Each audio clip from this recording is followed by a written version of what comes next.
Merci beaucoup.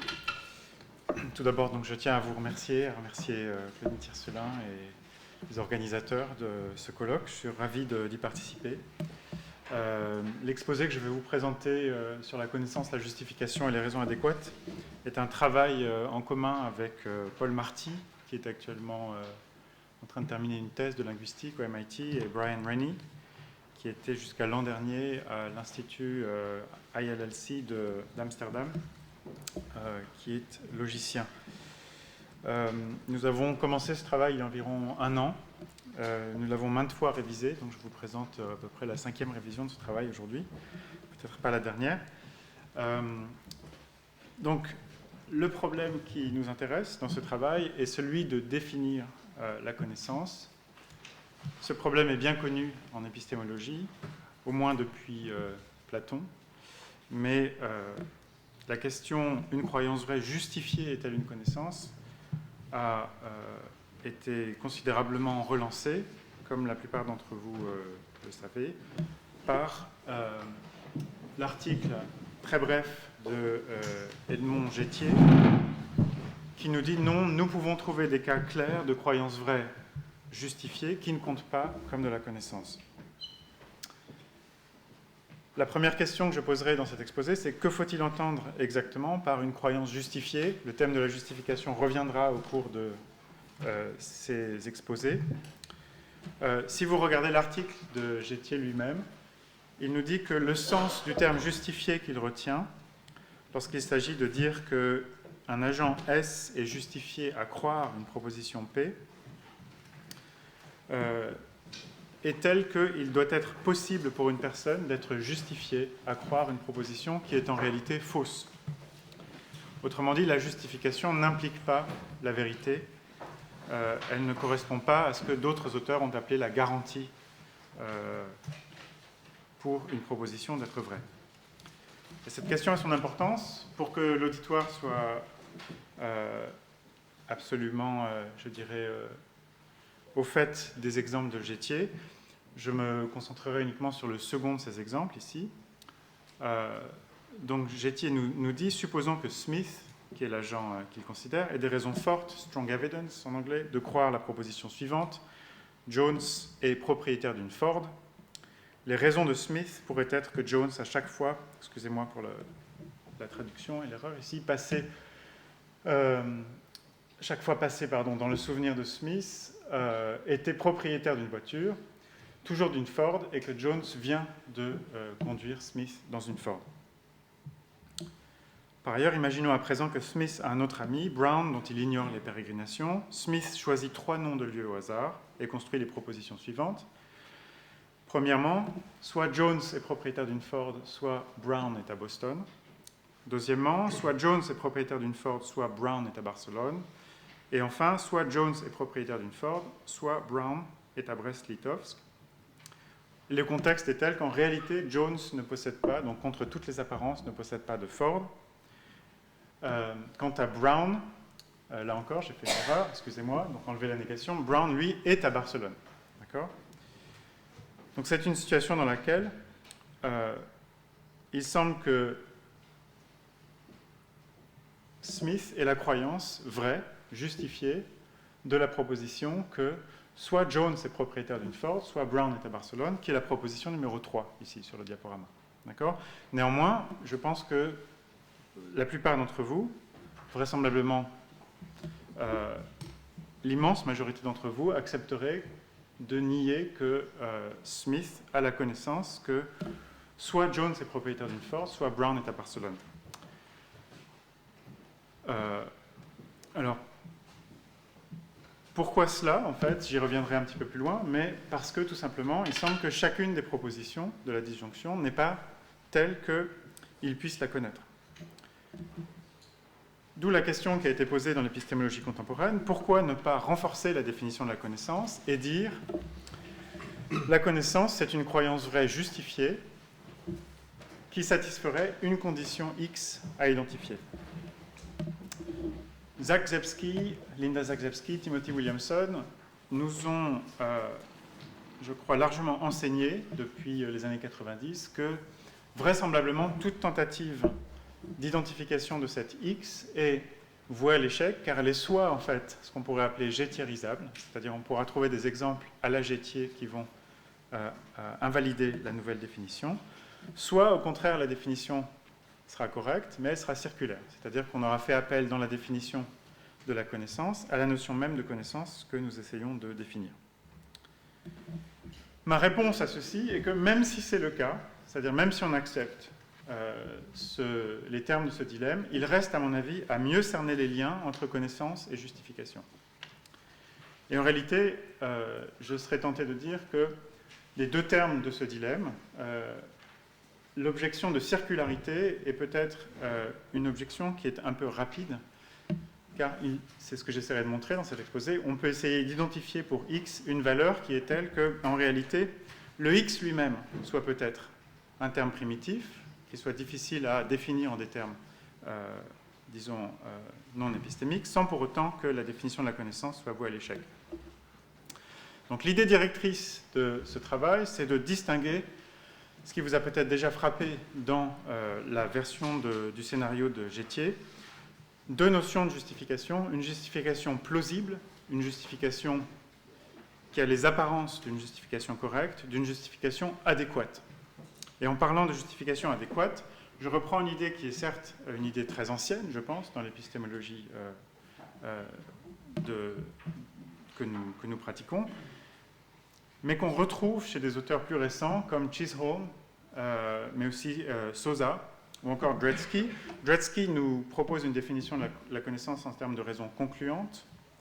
Quant à Chisholm et Sosa, ils proposent qu'on puisse définir la connaissance en termes de justification sans défaut, non-defective.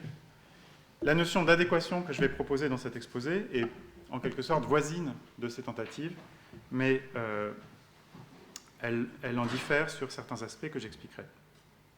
Donc ma proposition est tout simplement de dire la connaissance, examinons cette équation, la connaissance est définissable comme la croyance vraie en vertu d'une justification adéquate. Évidemment, il reste à dire ce que justification adéquate signifie. Alors je reviens sur l'exemple de Gettier, d'accord ? Rappelez-vous, nous avons une disjonction qui est que Smith croit que ou bien Jones est le propriétaire d'une Ford, ou bien Brown est à Barcelone. En réalité, Brown est à Barcelone est une proposition qu'il a choisie au hasard, d'accord ? Donc il n'a aucune justification, aucun fondement, on va dire, pour croire cette proposition. Quant à la proposition qu'il croit véritablement, Jones possède une Ford, il la croit, mais cette proposition est fausse, donc il la croit pour des raisons qui sont incorrectes, inadéquates, ou encore que j'appellerais insuffisantes ici. Donc dans un cas, les raisons sont insuffisantes, dans l'autre, les raisons sont tout simplement manquantes. Ce qu'il faut savoir que je n'ai pas dit, c'est que dans le scénario, Smith fait délibérément, explicitement, l'inférence de la proposition Jones possède une Ford, qu'il croit être vraie, qu'il pense savoir même, à la disjonction. D'accord ? C'est ce qui est censé justifier l'inférence vers la disjonction. Une mise en garde, c'est que mon but dans cet exposé n'est évidemment pas de remplacer un terme par un autre, c'est-à-dire l'obscur par le plus obscur. En particulier, sachez que la définition que critique Gettier dans cet article est celle de Chisholm. Chisholm écrit « S sait que P, si et seulement si, S accepte que P, S a une raison adéquate, adequate evidence pour P, et P est vrai ». La notion d'adéquation qui est retenue par Chisholm diffère, je crois, de la notion que je présenterai un petit peu plus loin. Alors, qu'est-ce qu'une raison adéquate ? La conception que je vais défendre dans cet exposé est une conception externaliste de la notion d'adéquation, au sens où une même raison, ou un même ensemble de raisons, peut constituer une raison adéquate dans un bon scénario, ce qu'on appellerait donc un scénario qui favorise en quelque sorte l'adéquation, si j'ose dire, des raisons avec les propositions qu'elles soutiennent, mais être une raison inadéquate dans un mauvais scénario, c'est-à-dire typiquement dans un scénario sceptique ou dans un scénario à la Gettier. Anne Mélan reviendra elle-même sur cette distinction entre les bons et les mauvais scénarios dans son exposé. Néanmoins, ma proposition est qu'on doit pouvoir caractériser au moins partiellement les contraintes que cette notion d'adéquation, cette notion externaliste d'adéquation, implique touchant la relation entre les croyances et les raisons. La méthode que je suis est la suivante. Je vais vous proposer une caractérisation axiomatique de la notion d'adéquation, assortie d'une sémantique formelle, en termes de monde possible, pour la croyance et pour la notion de raison. Cette caractérisation axiomatique, et c'est un point important à retenir pour la discussion, ne vise pas à donner des conditions nécessaires et suffisantes pour caractériser la notion d'adéquation. Autrement dit, je ne cherche pas à définir de façon exhaustive la notion d'adéquation, mais je cherche en quelque sorte ce que j'appellerais des conditions nécessaires, substantielles, que la conception externaliste de l'adéquation, que plusieurs d'entre nous ici cherchons à caractériser, impose sur la notion d'adéquation. Alors pour cela, j'en viens à la substance de mon exposé, c'est-à-dire je vais vous présenter une logique des raisons, qui est en fait une théorie des raisons sous un format de logique épistémique. Première remarque, c'est que la caractérisation de la connaissance que je vais proposer repose sur 4 notions primitives. L'une, c'est la notion de croyance, et viennent 3 notions qui sont donc moins familières, la notion de raison, la notion de soutien, support, dans notre article qui est écrit en anglais, et la notion d'adéquation. Alors, laissez-moi dire un mot de la notion de raison.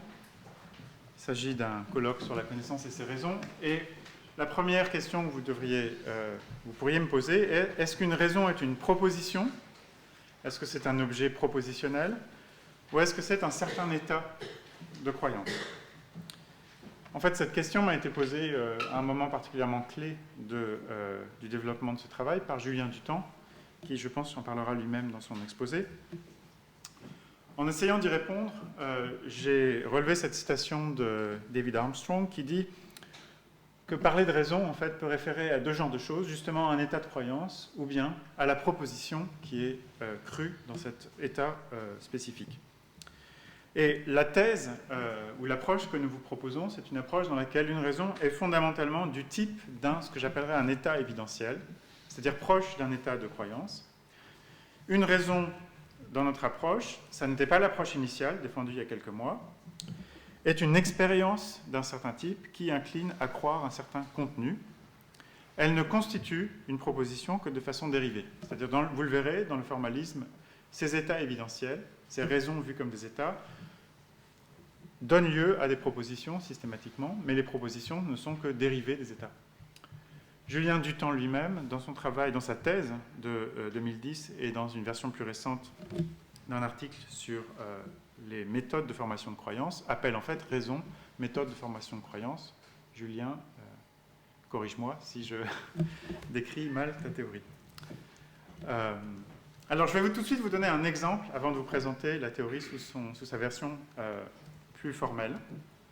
L'exemple est un exemple de Daniel Kahneman, vous savez, qui a été récompensé par le prix Nobel d'économie, mais qui est repris dans un article très récent de Sorensen sur ce que Sorensen appelle les parallèles. Donc Pierre croit, pour l'avoir lu, qu'un ballon et une casquette coûtent 1,10 € à tous les deux, d'accord, et que le ballon coûte 1 € de plus que la casquette. Il calcule que la casquette coûte 10 centimes. Je dois vous dire qu'en réalité, ce calcul est faux. La casquette coûte, si vous faites le calcul, 5 centimes. Il forme la croyance, sur la base donc d'un calcul, que la casquette coûte moins cher que le ballon. D'accord ? En réalité, comme la casquette coûte 5 centimes, on peut dire que la croyance qui arrive au terme de son raisonnement, de son calcul incorrect, est, elle, une croyance correcte. D'accord ? Donc si nous représentons par S l'expérience de lecture de Pierre et par R le calcul de Pierre, nous représenterons, dans le formalisme que je vais présenter dans un instant, le fait pour Pierre de croire, donc B est mon opérateur de croyance, et ici, cette formule dit que Pierre croit la proposition que x plus y égale 1,10 € sur la base de, disons, la lecture qu'il a faite des hypothèses, d'accord ? Que le ballon et la casquette coûtent 1,10 €, pour l'avoir vu, ou pour l'avoir entendu, si vous préférez. D'accord ? Maintenant, Il croit également sur la base de la même expérience que le ballon, d'accord, coûte 1 euro de plus que la casquette. D'accord. Ensuite, il en infère, cette fois sur la base d'un calcul qu'on pourrait appeler R, que de ces deux propositions, d'accord, il suit que Y, c'est-à-dire la casquette, coûte 10 centimes.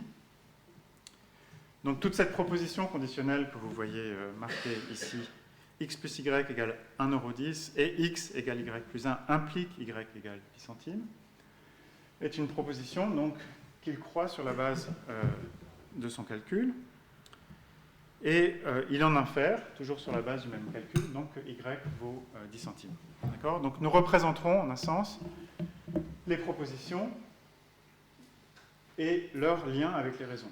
Et c'est une manière de décrire que Pierre croit que son calcul rend plausible, acceptable, est une raison de croire, en quelque sorte, que la casquette vaut 1,10 €.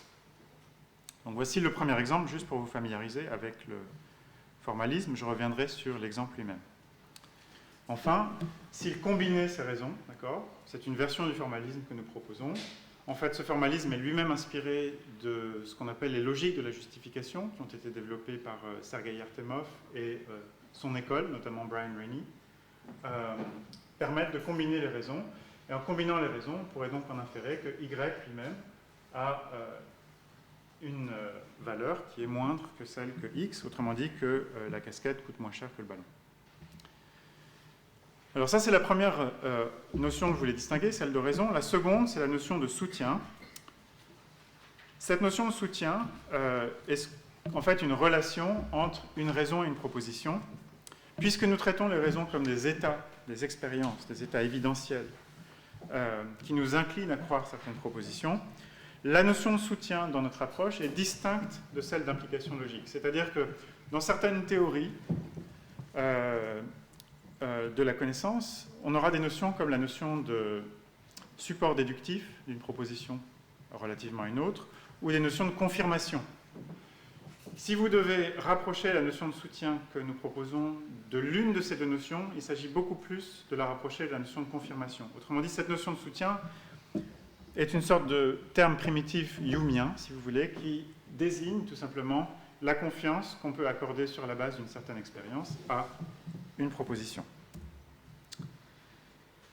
Donc elle est pertinente, y compris lorsque nous faisons l'épistémologie de propositions qui sont des propositions mathématiques, mais qui sont crues sur la base de certains calculs. D'accord ? Alors voici maintenant une présentation de notre système. Nous introduisons un langage, donc c'est une logique épistémique, propositionnelle, dans laquelle nous avons des atomes propositionnels qui vont représenter les propositions. Nous avons toute leur clôture booléenne, négation, disjonction. Et les termes nouveaux, nous avons également le fait de pouvoir donc présenter qu'un agent croit que phi, donc B de phi voudra dire l'agent croit que phi. Et nous avons ces deux termes qui sont des expressions nouvelles du langage.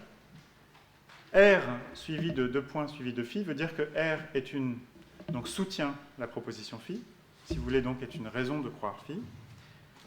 R tout court, peut-être à bonne ou à mauvais escient, est une façon de dire que R est une raison adéquate. Si vous n'aimez pas ce genre de représentation, imaginez qu'il y a un opérateur caché qui dit il est adéquat que R, ou plus exactement, R est une raison adéquate. D'accord ? Dans cette version du formalisme, nous dissocions, d'accord, nous laissons disjointes les propositions et les raisons, pour la raison que j'expliquais avant. Ce n'était pas le cas dans l'une des premières versions que j'avais notamment présentée il y a quelques mois.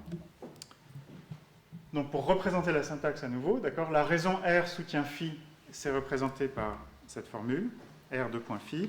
R tout court, il n'y aura pas d'ambiguïté, dit que R est une raison adéquate.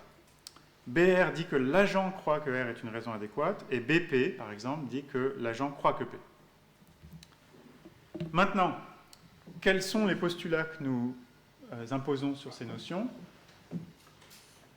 Nous imposons une logique très faible pour la croyance, qui signifie que nous traitons la croyance essentiellement comme celle d'agents qui sont non omniscients, du point de vue logique. En revanche, nous avons une logique forte pour les raisons, au sens où, comme je disais, si la notion de soutien entre une raison et une proposition est proche d'une notion de confirmation, il est naturel d'imposer des conditions de clôture assez fortes. Donc le cœur de notre théorie, et je vais me concentrer uniquement sur les axiomes qui importent, réside dans ces trois groupes d'axiomes. Le premier groupe d'axiomes, RK et A, que vous voyez ici, nous décrit en fait, le premier, un principe de clôture sur les raisons.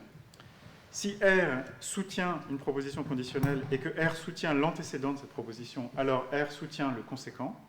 D'accord ? Cet axiome est l'axiome central de la théorie, l'axiome d'adéquation, qui dit que si R soutient une proposition phi, alors si R est une raison adéquate, phi est vrai. Autrement dit, l'adéquation d'une raison garantit la vérité de toutes les propositions qui sont soutenues par la proposition, par la raison, excusez-moi. Quand vous regardez le deuxième groupe d'axiomes, nous avons donc mis B devant chacune des étiquettes. Pourquoi ? Parce qu'en fait, nous avons ici simplement la version enchâssée de ces axiomes sous un opérateur de croyance. Le premier axiome ici nous dit que si un agent croit que R est une raison pour la proposition phi, et s'il croit que R est également une raison pour la proposition conditionnelle, alors il croit que R est une raison pour psi. Autrement dit, nos agents sont omniscients, mais relativement à une raison spécifique. D'accord ? C'est donc un axiome de clôture, mais qui est très limité en réalité en comparaison d'axiomes qui ne font pas intervenir des raisons. L'axiome BA est un axiome qui dit que si l'agent croit phi pour une certaine raison R, et qu'il croit que R est adéquate, alors il croit la proposition phi. C'est donc un axiome assez naturel de clôture. Enfin, nous avons cet axiome D ici, qui dit que si l'agent croit que phi, il ne croit pas non phi, donc c'est une réquisite de cohérence. Et cet axiome AS est plus compliqué, je le laisse de côté jusqu'à y revenir un petit peu plus loin. Enfin, nous avons certaines règles, certains principes d'inférence, des règles d'inférence qui sont naturelles pour ce genre d'axiomatique. Je ne m'y attarde pas. Donc les axiomes clés, si je les répète, c'est d'une part l'axiome d'adéquation, qui, je le répète, nous dit que si R est une raison de croire phi, et que R est adéquate, alors phi est vrai. Nous avons l'axiome de clôture pour les raisons, d'accord, dont j'ai déjà parlé. Et enfin, j'en viens maintenant à l'axiome dont je disais qu'il était un peu moins naturel, un peu plus délicat. J'avoue, je mentionne qu'il n'y a pas de consensus, pour dire le moins, entre les auteurs sur la nécessité de cet axiome. C'est un axiome qui dirait la chose suivante. Si vous traitez la notion de support entre une raison et une proposition comme étant possiblement une relation qui ne dépend pas, en fait, intrinsèquement des croyances d'un agent, de la représentation qu'il se fait de cette relation, alors il serait possible qu'un agent croie que R est une raison qui soutient la proposition phi, sans pour autant que R soutienne la proposition phi. Dans ces cas-là, nous imposons que si l'agent croit que R soutient phi, et si en réalité R ne soutient pas phi, imaginons des cas d'hallucination par exemple, ce sont les cas que nous discutons dans ce travail, alors R ne pourrait pas être une raison adéquate. Si vous n'aimez pas, comme moi en réalité, cet axiome, si vous êtes plus internaliste sur la nature de la justification, remplacez cet axiome par un axiome qui dit qu'en réalité, la représentation qu'un agent se fait de la relation de soutien entre une raison et une proposition est infaillible. Autrement dit, chaque fois est infaillible au sens où chaque fois que l'agent croit que R soutient phi, R soutient phi. Donc, quelle est l'image qui émerge de la notion d'adéquation, la notion de raison adéquate ? Les raisons adéquates sont closes par implication, je l'ai déjà dit. En réalité, elles soutiennent une infinité de vérités en vertu d'une règle qui est la règle qui nous dit que chaque fois qu'une proposition est un théorème du système, toute raison en fait soutient la proposition. C'est un principe de clôture qu'on pourrait essayer d'éliminer, mais qui est commode en première approche. Et enfin, toute proposition soutenue par une raison adéquate est vraie. Maintenant, l'adéquation, vous l'avez peut-être remarqué, est une propriété non relationnelle dans ce système, au sens où une raison n'est pas adéquate relativement à une proposition spécifiquement, elle est adéquate ou pas Sémantiquement, en revanche, et je vais y venir, l'adéquation, en fait, est une relation, est une propriété, plus exactement, d'une raison et d'un contexte. Autrement dit, l'adéquation est une propriété qui est implicitement relationnelle et qui est sémantiquement contextualisée. Je vais le présenter tout de suite. Donc, quelle serait une sémantique formelle pour ce genre de logique? C'est une sémantique de monde possible dans laquelle nous aurons un ensemble non vide de mondes possibles. Ici, nous avons également quelque chose de classique, une évaluation, une fonction propositionnelle, d'accord, des mondes vers les propositions, qui nous dit quelles sont les propositions qui sont vraies en chaque monde. La nouveauté, ce sont d'une part cette fonction de voisinage, c'est une nouveauté relative, en fait, c'est un formalisme qui est utilisé depuis les années 70, qui apparaît par exemple dans le travail de Julien Dutemps aussi. On associe à chaque monde une collection de propositions qui sont les propositions crues en ce monde. Mais principale nouveauté, c'est cette fonction d'évidence qui nous dit, étant donné une raison, on peut associer à cette raison une certaine relation binaire sur l'ensemble des mondes possibles. Si vous êtes un petit peu familier de la notion de sémantique des mondes possibles pour la connaissance, vous voyez que la notion de fonction d'évidence joue un rôle très proche, justement, des opérateurs de la sémantique épistémique usuelle pour des opérateurs comme la connaissance ou la croyance. Mais nous dissocions ici donc la fonction d'évidence de la fonction de voisinage. Maintenant, nos clauses sont les suivantes. Dire qu'une raison soutient une proposition phi en un monde, W, une certaine structure d'interprétation M, signifie que quand vous collectez l'ensemble des mondes qui sont accessibles par la fonction d'évidence, eh bien, ces mondes impliquent la proposition exprimée par l'énoncé phi. C'est-à-dire ils sont inclus dans l'ensemble de tous les mondes qui rendraient phi. Dire que la raison R est adéquate en W signifie que le monde W lui-même fait partie des mondes qui sont accessibles par la relation d'évidence. Autrement dit, c'est dire en quelque sorte que votre fonction d'évidence est une fonction véridique, d'accord, ou une fonction factive, si vous voulez. Et dire qu'une proposition phi est crue, c'est dire tout simplement que cette proposition fait partie de l'ensemble des propositions données par la fonction de voisinage. Donc il n'y a rien de très compliqué. Évidemment, c'est un petit peu brutal, d'accord, d'asséner ça le matin. Mais il n'y a rien fondamentalement de très compliqué, d'accord, dans ce formalisme. Vous pouvez même l'oublier si vous retenez uniquement la syntaxe. Maintenant, nous allons l'enrichir un tout petit peu parce que nous avons besoin de dire des choses comme « Jean a une raison de croire qu'il pleut ». Ici, vous voyez que nous souhaitons quantifier sur les raisons. Dire « Jean a une raison de croire qu'il pleut », c'est dire plus que simplement « Jean croit qu'il pleut ». Comment le représenterions-nous? Nous dirons « Il existe une raison, telle que Jean croit que cette raison soutient P ». Et la plupart du temps, il croira que cette raison est adéquate. Je pourrais y revenir dans les questions. Croire qu'une raison soutient une proposition n'implique pas ipso facto de croire que cette raison est adéquate. Vous pouvez avoir, disons, des raisons, par exemple, discordantes, d'être incliné à différentes propositions et pour autant juger que seulement certaines d'entre elles sont adéquates. Maintenant, comment donc représenter, comment étendre notre formalisme? Eh bien, nous allons simplement reprendre le formalisme précédent, ajouter une relation d'égalité entre les raisons et des opérateurs, des quantificateurs qui nous permettent de quantifier sur les raisons. Donc, je vous fais grâce du détail de la théorie. Ce qui va m'intéresser maintenant, c'est de montrer que ce formalisme et notre ontologie de la croyance, des raisons, de la notion de soutien et enfin de la notion d'adéquation, nous donne en quelque sorte des outils pour la dissociation de deux notions de croyance vraie justifiée et pour défendre la définition de la connaissance en termes de l'une de ces deux notions.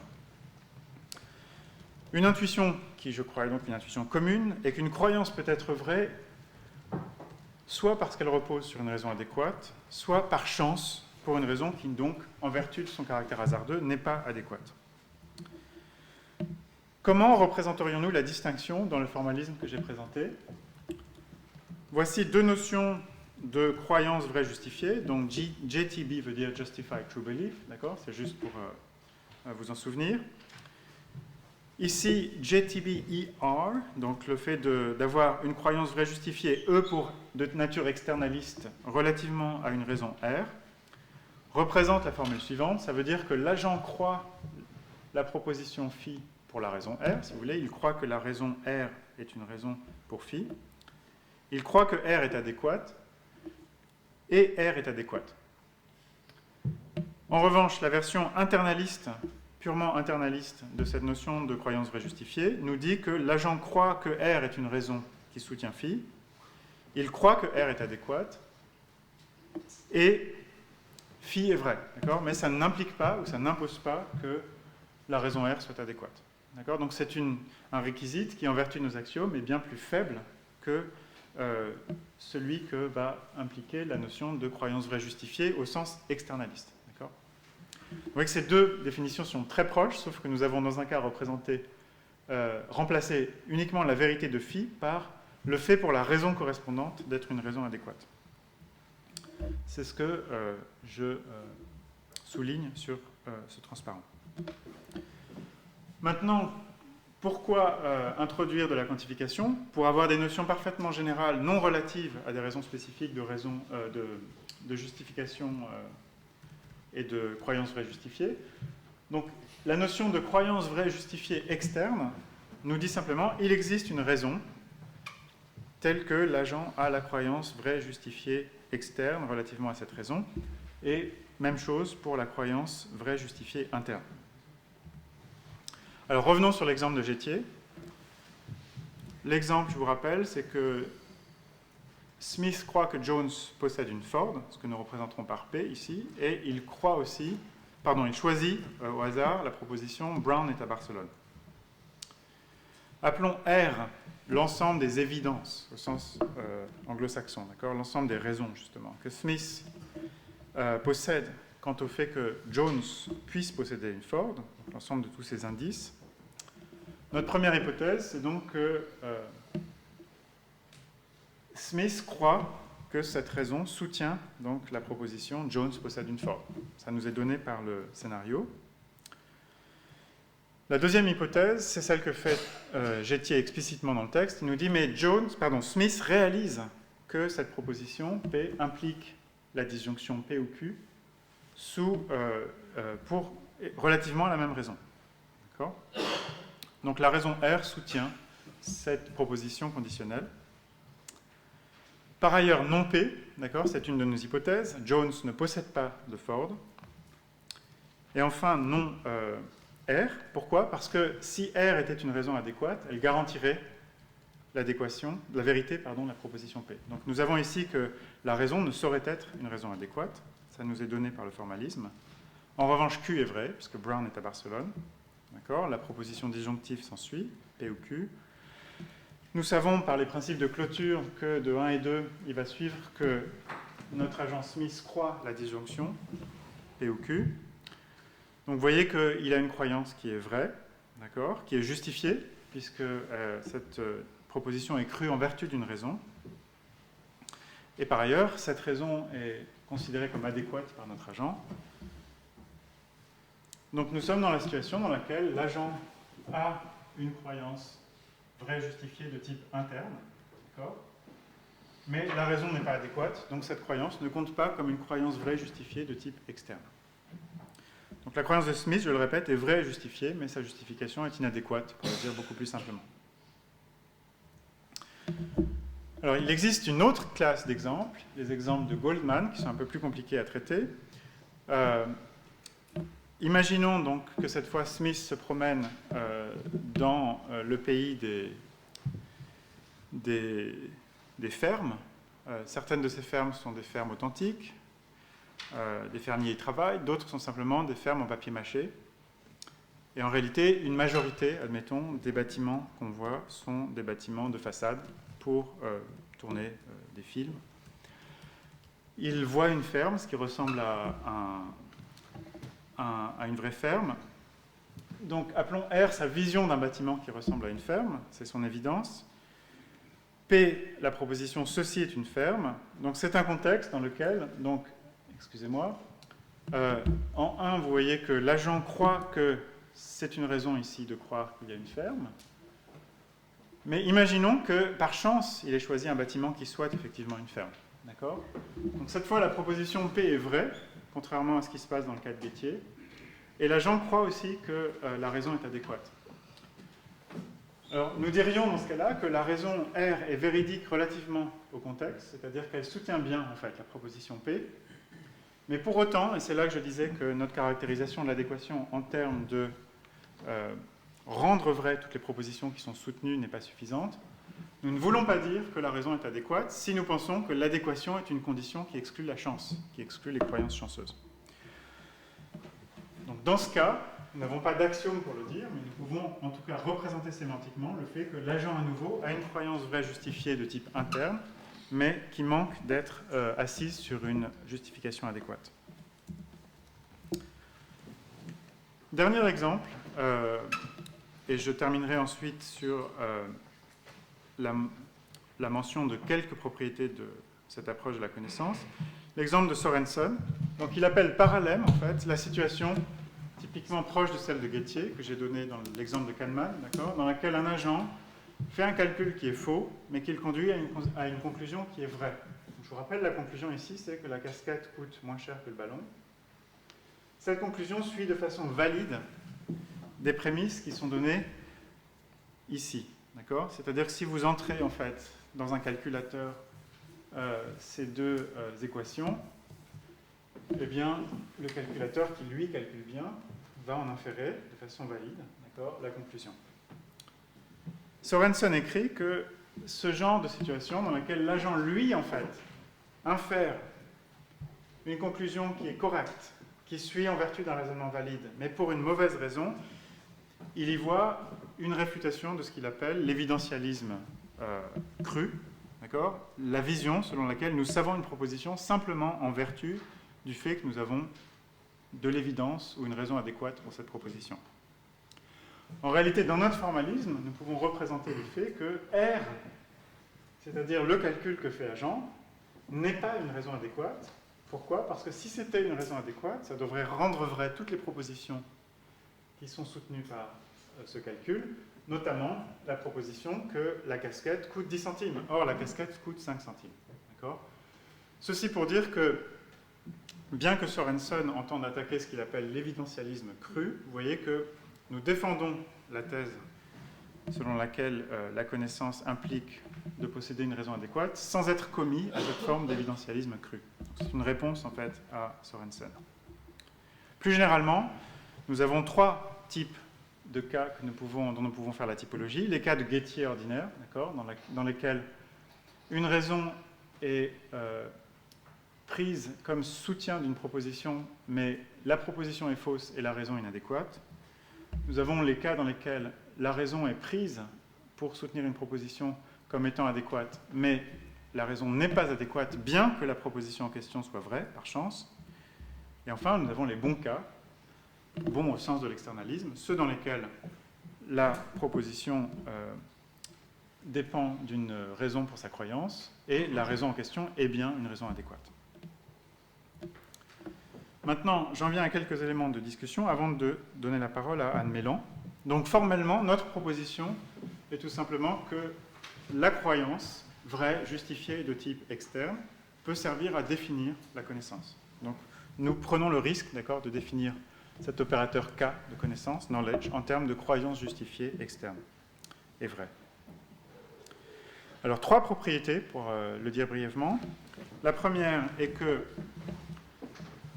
vous pourriez vous demander si avoir une croyance vraie justifiée externe implique nécessairement ou automatiquement d'avoir la croyance vraie justifiée externe de cette croyance vraie justifiée externe. Autrement dit, est-ce que quand je sais une proposition P, quand je sais que P, est-ce que je sais ou est-ce que je dois savoir que je sais que P?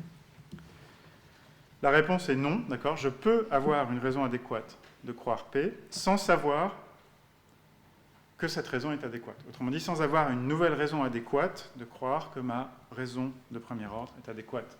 Ce que décrit cette formule, aussi vilaine soit-elle, mais cette formule nous dit qu'il est donc possible de croire une proposition P en vertu d'une raison R qui est adéquate, tout en étant dans la situation dans laquelle il n'existe aucune raison distincte de R, en vertu de laquelle nous croirions que R elle-même, est adéquate ou est correcte. Donc la conclusion ici de cette remarque, si vous voulez, rejoint la position externaliste de Williamson, qui nous dit que la plupart du temps, nous savons bien des choses sans savoir que nous savons. En revanche, l'argument est très différent de l'argument de Williamson. C'est en fait un argument qui, à ma connaissance, est proposé par Dretske, le premier, dans son article sur les raisons concluantes. Je le mentionne parce que je suis moi-même en désaccord avec l'argument que Williamson a donné contre la luminosité, non pas forcément avec la conclusion de l'argument, mais avec l'argument lui-même. Deuxième question que vous pourriez vous poser, est-ce que l'adéquation est réellement une propriété suffisante pour définir la connaissance ? Une raison adéquate donne une connaissance infaillible, mais on peut se demander si la condition assure que tout état de croyance vrai justifié externe est bien un état de connaissance. Voici un exemple. Un agent croit qu'un certain nombre de Mersenne de la forme 2 puissance n moins 1 est un nombre premier au terme d'un calcul juste. Par la suite, il en vient à croire à tort que tous les nombres de Mersenne sont des nombres premiers. Il y voit une raison de plus que croire que m est un nombre premier. Dirons-nous que l'agent sait que m est un nombre premier? Sorensen a des exemples tout à fait semblables dans l'article auquel je faisais référence. Le problème ici est que notre agent croit une seule et même proposition en vertu d'au moins deux raisons distinctes, l'une adéquate, l'autre inadéquate. Faut-il donc soutenir une version plus forte encore de l'infaillibilisme que nous défendons en vertu de notre axiome d'adéquation, qui est qu'il n'y aurait connaissance que si toutes les raisons qui soutiennent une proposition sont adéquates? Il me semble que c'est un vrai problème à poser pour ce genre d'approche, et plus généralement en épistémologie. Nous pourrions appeler la condition d'exclusion des lemmes inadéquats, par exemple, le fait donc, pour toute croyance vraie justifiée de type interne, d'être telle que chaque fois que cette croyance repose donc sur une raison S, alors la raison doit être adéquate relativement à la proposition phi. En réalité, nous soutenons que cette condition est une condition trop exigeante pour la connaissance. J'essaierai de le dire davantage dans les questions. Il suffit pour nous qu'il y ait au moins une raison adéquate de connaître, du moment que cette raison est active dans la vie mentale de notre agent, pour attribuer de la connaissance à l'agent. Pourquoi prendre ce parti? Parce que la connaissance de l'agent est éventuellement très fragile, très ténue, d'accord, mais il nous semble qu'il vaut mieux la qualifier comme connaissance plutôt que la disqualifier, et au contraire considérer que deux agents qui sont en fait identiques du point de vue des propositions qu'ils croient peuvent différer en vertu de la qualité de l'adéquation de leur raison. Autrement dit, nous distinguons deux niveaux de connaissance, le niveau atomique de chaque raison, relativement à chaque proposition qui est crue, et le niveau global de l'ensemble des raisons. Et la thèse, je le répète, c'est que le second niveau fait une différence entre les agents épistémiques au sens suivant. Différents agents pourraient donc croire exactement les mêmes propositions, mais l'un être tel qu'il aurait par exemple plus de raisons ou de meilleures raisons de croire la proposition en question. Donc faire de l'adéquation la norme de la connaissance au niveau atomique n'empêche pas d'adopter d'autres réquisites normatifs au niveau global, comme par exemple la cohérence, le fait pour un agent de devoir comparer ses raisons, de devoir éventuellement tenter d'avoir plusieurs raisons pour une seule et même proposition, etc. Dernier point, est-ce que l'adéquation maintenant serait réellement une condition nécessaire, de la connaissance? L'axiome d'adéquation, je vous le répète, dit que si R soutient une proposition phi, donc si R est une raison de croire phi, alors si R est une raison adéquate, phi est nécessairement vrai. Mais certains soutiennent, notamment Warfield, Feitelson, Sorensen lui-même, qu'il pourrait y avoir connaissance, y compris sur la base de lemmes qui serait faux. Voici un exemple de Warfield.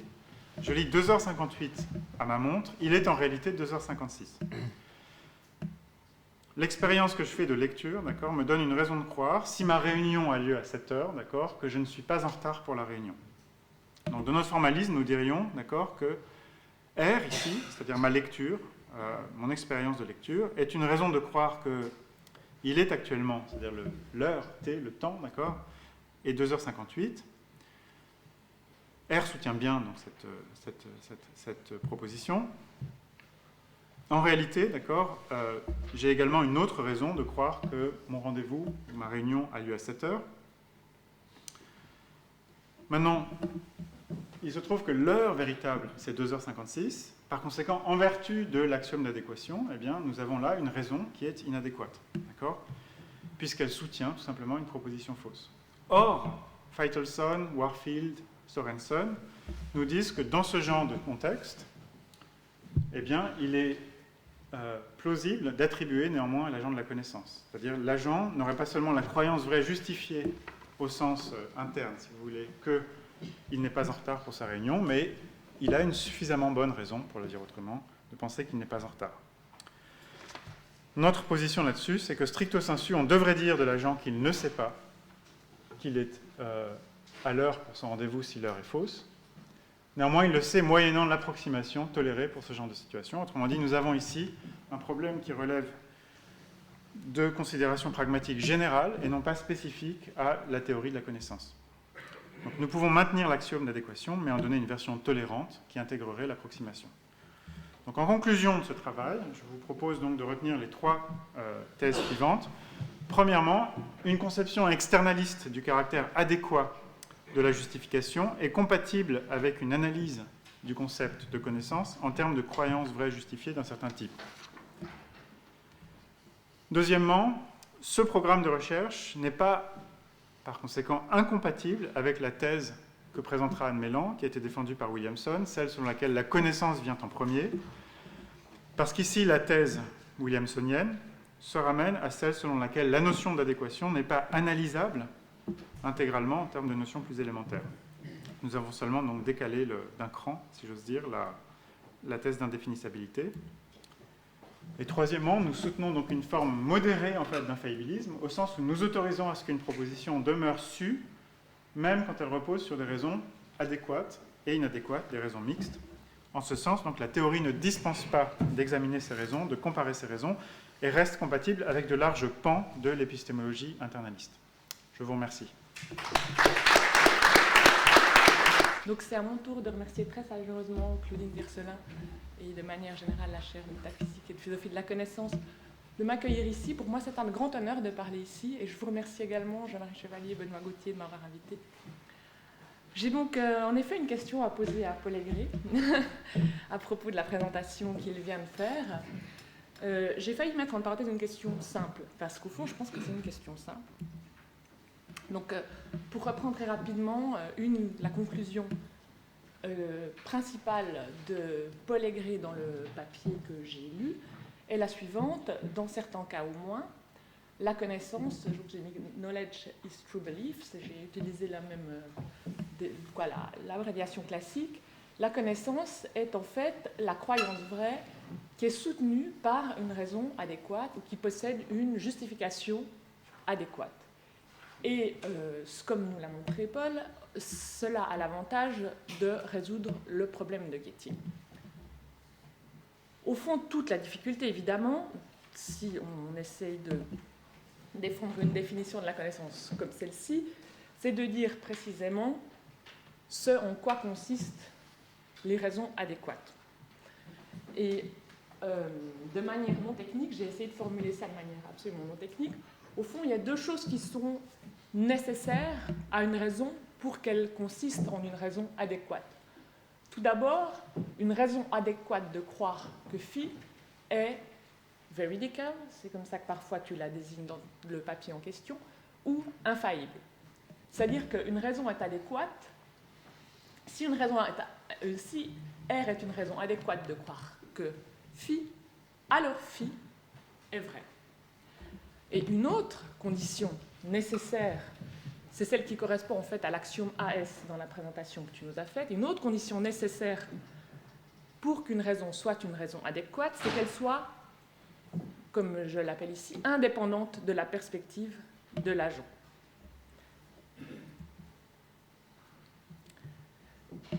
Typiquement, c'est formulé de la manière suivante dans ton article. Là, je cite l'article en question. If an agent wrongly believes the reason R to support a proposition phi, that is, believes although R actually fails to support phi, then R cannot be adequate. Pour le dire en des termes plus vernaculaires, si un agent croit que R est une raison de croire que phi, mais que R n'est pas en vérité une raison de croire que phi, alors R n'est pas une raison adéquate. au fond, les raisons adéquates sont des raisons qui sont indépendantes de la perspective de l'agent, au sens où ce qui compte fondamentalement, c'est ce qui a lieu dans le monde, ce n'est pas ce que l'agent croit. Et c'est pour cette raison qu'au fond, les raisons adéquates sont ce qu'on appelle des raisons de nature externaliste. Elles ne dépendent pas de la perspective de l'agent, ce qui serait la conception internaliste des raisons, elles dépendent de ce qui est, de la manière dont le monde se comporte, si vous voulez. Et en ce sens, les raisons adéquates sont des raisons externalistes. C'est quelque chose que Paul reconnaît, et il l'a d'ailleurs explicité de manière claire dans sa présentation. Mais je voulais juste insister sur ce point. Il le dit par exemple, là je cite également le papier, tout au début de l'article en question, là où il nous présente l'objectif, l'intérêt principal de cette conception de la connaissance qu'il défend en termes de raison adéquate. Il nous dit « Getty cases must only show that knowledge is not identical with justified true belief under an internalist conception of justification. The examples do not thereby rule out the existence of a more externalist notion of justification capable of sustaining the equation between knowledge and justified true belief. Define knowledge as true belief with an adequate justification, and it appears Getty cases no longer have a bite. » So, de nouveau, ici, il est explicitement dit que la justification est adéquate, est externaliste. Et ma question, au fond, c'est pourquoi externaliste? Mais doit-elle l'être finalement? Au fond, si on réfléchit à la raison pour laquelle, qu'est-ce qui pourrait motiver en fait une identification des raisons à des raisons externalistes, il pourrait y avoir deux motivations. La première serait de dire, au fond, l'infaillibilisme, qui est la première condition nécessaire des raisons adéquates. Souvenez-vous, les raisons adéquates sont définies en termes de raisons infaillibles et en termes de raisons externes, externalistes ou indépendantes de la perspective. On pourrait d'abord commencer à penser, au fond, si une raison est infaillible, alors nécessairement, elle est indépendante de la perspective. Donc au fond, ça serait une manière de dire à Paul, les conditions 1 et 2 ne sont pas des conditions qui sont de facto indépendantes. Donc ça serait une première manière d'en arriver à dire qu'en effet, les raisons sont forcément des raisons externalistes. Ou alors, une autre raison beaucoup plus importante, beaucoup plus substantielle de considérer que les raisons adéquates sont des raisons externes, ce serait de penser qu'on ne peut pas résoudre le problème de Getty avec une forme d'infaillibilité qui serait internaliste, qui serait dépendante de la perspective. Et en fait, ce que je vais essayer de montrer très rapidement là, c'est qu'au fond, on ne peut pas répondre oui à ça.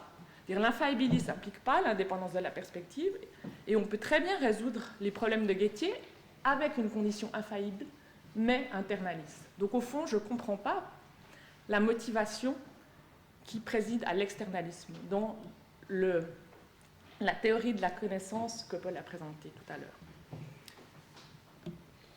Donc, très rapidement, l'infaillibilisme est-il compatible avec l'internalisme? Le fait que l'internalisme soit compatible avec l'infaillibilisme soit compatible avec l'externalisme est évident. Donc, à titre de rappel, qu'est-ce qu'est la thèse infaillibiliste? C'est la thèse selon laquelle toutes les croyances entretenues pour une raison, c'est-à-dire justifiées, sont nécessairement vraies. Cela est compatible avec l'externalisme pour la raison suivante. Donc, ça se passerait de la manière suivante. Pour qu'une chose Q soit une raison R pour un agent de croire que phi, il est nécessaire que le monde se comporte d'une certaine manière. Par exemple, que Q entretienne une certaine relation avec phi. Donc ça, ce serait la thèse externaliste. Ce qui compte pour que, au fond, il y ait une raison de croire que Q, c'est qu'il y ait quelque chose dans le monde qui se passe. Et la spécification infaillibiliste, dans ce compte-rendu externaliste, c'est de dire que la relation en question, cette relation du monde, elle est telle que, entre la raison R garantit que phi est vrai. Donc ça, c'est la spécification internaliste. Vous pouvez avoir des raisons externalistes de type non infaillibiliste, et quand vous précisez que la raison est infaillible, c'est-à-dire que vous pensez qu'il se passe quelque chose dans le monde qui est tel que, quand on a la raison R qui supporte la proposition phi, alors phi est nécessairement vrai. Donc l'infaillibilisme est parfaitement compatible avec l'externalisme, ça ne pose pas de problème. Compatibilité avec l'internalisme, maintenant. Donc la thèse internaliste, je vous le rappelle de nouveau, dit que pour une chose Q soit une raison R pour un agent de croire que phi, il n'est pas nécessaire que le monde se comporte d'une certaine manière. Ce qui compte au fond, c'est que l'agent A possède certains états mentaux spécifiques. Par exemple, qui croit que R est une raison de croire que phi, ou qu'il croit tout simplement que Q, ou alors qu'il soit disposé à croire que R est une raison de croire que phi. Peu importe, mais ce qui compte, ce n'est pas ce qui se passe dans le monde, de nouveau, ce sont les états mentaux du sujet. Ça, c'est la conception internaliste des raisons. Et il peut très bien y avoir, et c'est ce que j'essaie de montrer dans cette diapositive, une conception internaliste des raisons qui soit infaillibiliste. Cette conception infaillibiliste et internaliste des raisons, elle précise simplement que les états mentaux en question, que l'individu doit avoir à propos de la raison, doivent être tels que le fait d'avoir cette croyance que Q est une raison de croire que phi implique que phi est vrai.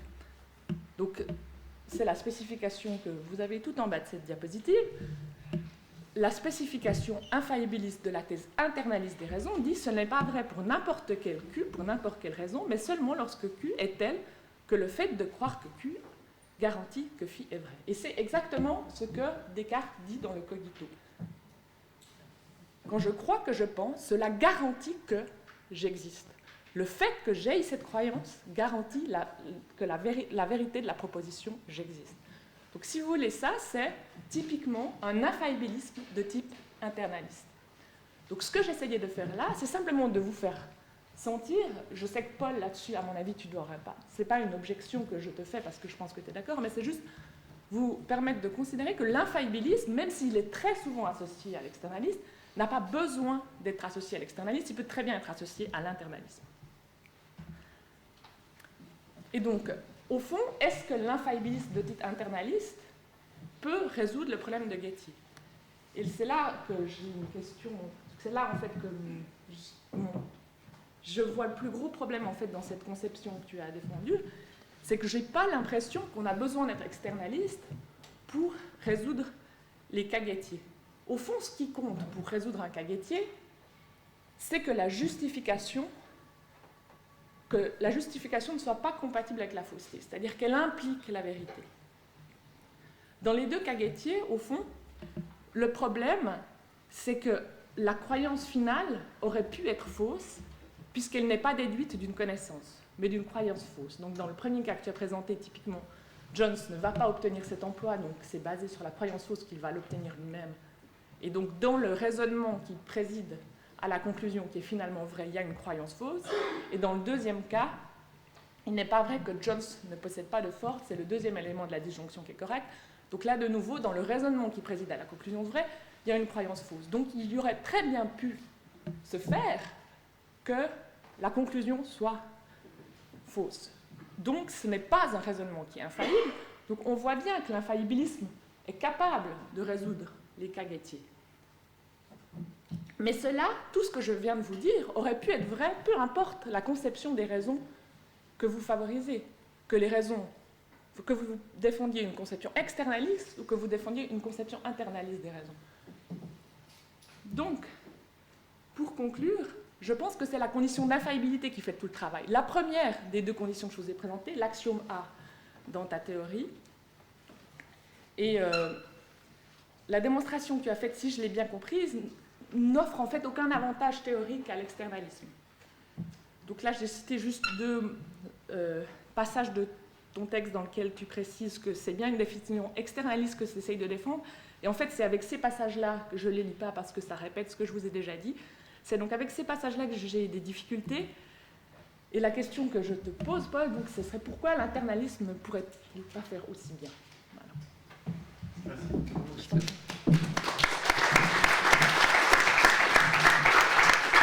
Je vais tâcher de répondre à ces excellentes questions très brièvement. Je me rends compte, en fait, en t'écoutant, que, premièrement, une version de ce travail antérieur faisait effectivement tout reposer sur la condition d'infaillibilité. D'accord ? Et c'est-à-dire qu'en fait, la version antérieure de ce travail n'avait pas cet axiome auxiliaire, d'accord, qui traite les raisons comme possiblement des raisons externes. Maintenant, il faut distinguer deux notions d'externalisme, l'externalisme de la connaissance et l'externalisme de la justification. Je crois que cette citation ici est au fond une citation malheureuse, parce que je serais tenté de remplacer le terme de justification par celui de connaissance. Pourquoi sommes-nous externalistes du point de vue de la connaissance? Parce que ce que nous entendons dire, donc, c'est que deux agents pourraient être exactement dans les mêmes... avoir exactement les mêmes états mentaux et les mêmes raisons, et être tels que l'un a une justification adéquate et pas l'autre, au fond. Maintenant, j'accepterais effectivement volontiers, en fait, d'être internaliste quant à la justification elle-même. C'est ce que je disais à propos de ce renforcement de la condition annexe que je présentais, qui nous dit simplement, chaque fois qu'un agent croit que quelque chose est une raison pour une proposition, ça l'est ipso facto, en quelque sorte. Et ça, il me semble que c'est une façon de faire de la justification, une justification de type interne. Autrement dit, on peut dissocier dans cette approche l'externalisme de la connaissance et l'internalisme de la justification. Mon co-auteur, l'un de mes co-auteurs, je ne le nommerai pas, mais c'est, disons, a montré un vif désaccord, en fait, au cours des révisions de ce travail dernièrement, et lui semble, en fait, être beaucoup plus externaliste sur la nature de la justification. Donc j'espère que la version finale de ce travail montrera au moins les deux options, quitte à défendre, en fait, la version la plus parcimonieuse, de mon point de vue, qui est la version internaliste sur la justification elle-même. Une des questions qui suit, au fond, c'est est-ce qu'on peut vraiment être externaliste sur la connaissance et défendre une conception de la justification internaliste? En tout cas, d'un certain type d'internalisme. Parce que si je comprends bien, il y a une forme d'internalisme qui a l'air d'être celle qui a l'air de te plaire, qui, au fond, est un internalisme de type métaphysique, c'est-à-dire qui est un internalisme qui considère en quoi consistent les raisons. Les raisons sont des états mentaux. Et il y a un autre type d'internalisme qu'on associe plutôt à l'accessibilisme, qui dit qu'au fond, la justification ne dépend pas tellement de ce que sont les états mentaux métaphysiquement, mais de ce que je suis disposé à croire à propos de mes raisons. D'accord. Et j'ai l'impression que si tu défends la deuxième sorte, c'est-à-dire ce qu'on appellerait l'internalisme de type dépendant de la perspective, oui. Alors je vois mal comment tu peux rester externaliste même à propos de la connaissance. Parce que tu ne pourras pas définir la connaissance en termes de croyances vraies justifiées, dire que la justification est internaliste, et dire qu'au fond, deux individus qui sont dans les mêmes états mentaux peuvent avoir un des connaissances et l'autre pas. Alors, sauf erreur de ma part, c'est parce que je défends, je crois, une version faible de l'accessibilisme. En fait. C'est-à-dire que dans le fond, la version forte nous dirait que chaque fois qu'un agent croit que R est une raison pour phi, R est une raison pour phi, et réciproquement. Ouais, exactement. En fait, le seul sens que je souhaiterais défendre, après bien des réflexions à ce sujet, c'est le sens qui va de la croyance chez un agent que R est une raison pour phi à R est effectivement une raison pour phi. Mais la réciproque n'est pas en fait n'est pas garantie dans notre système.